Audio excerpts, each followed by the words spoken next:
Assalamualaikum warahmatullahi wabarakatuh. Waalaikumsalam warahmatullahi wabarakatuh. Ngapunten Yai, niki enten pertanyaan. Bagaimana cara menyikapi pribadi-pribadi yang terlanjur merasa putus asa karena telah berbuat maksiat kepada Allah? Terima kasih. Gini ya, jadi kita di dalam bersikap atau kita itu katakanlah sebagai dai atau sebagai ulama di dalam menyampaikan suatu kaidah itu memang harus bijaksana, termasuk ketika ada saudara-saudara kita yang sudah ibarat kesucian sudah ternoda, itu mereka tidak boleh untuk berputus asa karena Rasulullah SAW itu sudah menjanjikan. Jadi kullu ummati mu'afan ilal mujahidin.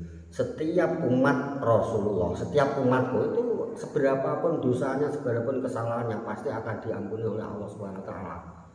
Asalkan dengan syarat perkecualian ya, mereka yang sudah mendapat pengampunan itu adalah al-mujahidin. Jadi orang-orang yang sengaja terlalu kepedean dengan kesalahannya itu sulit untuk diampuninya. Sepanjang ada umat Rasulullah melakukan dosa, melakukan kemaksiatan, mereka mungkin pernah mendem-mendem, pernah mabuk-mabukan, pernah membobol keperawanan anak orang barangkali, atau mungkin pernah melakukan kemungkaran yang lain, tapi ada keresahan dalam hati, sulit tidur atau sulit melupakan kesalahan, itu selalu merasa bersalah kepada Allah. Itu artinya saudara kita itu masih ada kesucian, ada fitrah di dalam hatinya, ada artinya hidayah di dalam hatinya itu belum hilang.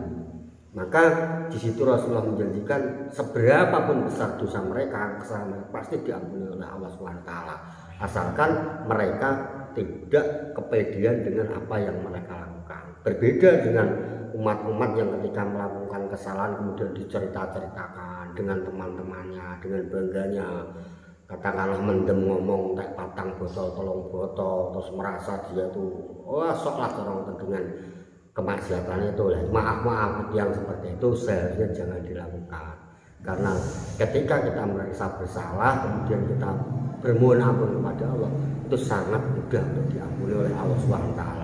Amin. Tapi ketika seseorang itu bangga dengan kesalahannya, nyuwun sewu, kemungkinan tersesat lebih jauh itu sangat terbuka. Begitu kira-kiranya. Jadi itu tadi ya. Kok kurang aja baik, suaraku kurang bantah. Kita itu harus kepada kebijakan, termasuk sampan-sampan sebagai santri yang kudu bijaksana. Karena ada kaidahnya seperti ini. At-tariqatu khairum minal madah. Jadi cara itu lebih baik daripada materi. Sampai kok ngondo diulang karo kiai sampean tuh, wah bagus keterangannya apik, tapi ketika penyampaiannya kurang baik atau cara yang ditempuh itu kurang baik, hal yang baik itu justru jadinya malah jelek. Jadi teman-teman kita yang masih di luar sana, yang masih enggan untuk datang ke majelis taklim, majelis zikir, dari turun kumpul orang-orang soleh, kita ajak dengan cara yang baik, dengan pokoknya dengan pendekatan lah. Siapa tahu dengan pendekatan dan doa kita mereka dapat hidayah, mau kumpul sama-sama orang-orang soleh. Ya di sini kita itu bukan tempatnya terus mengkultuskan sebagai orang soleh, bukan, belajar menjadi baik. Jadi kita sama-sama belajar. Sekali lagi, at-tariqatu khairum minal madah itu sangat penting untuk diterapkan. Di majelis Doveria ini gampang ini lah, ngopi bareng, rokokan bareng. Yang ngerti itu. Jadi kita itu ngopi bareng, rokokan bareng, tapi biar bagaimana ngopi dan rokokan kita itu ada faedah dan bermanfaat, yaitu kita isi dengan kajian-kajian yang mensugesti atau memotivasi teman-teman itu untuk bareng-bareng menuju jalan yang diridhoi oleh Allah Subhanahu wa taala. Jadi ning kene atau wegang terus nek gak nyekel kitab gak wani melu ora masalah. Ning kene ya ngurungane bareng-bareng wae. ngrungokne bareng-bareng, sing duwe kitab pegang kitab, yang memang ada kemampuan untuk ngapsai kitab ya ngapsai, sing mboten ya derekne ngirengne wis alhamdulillah.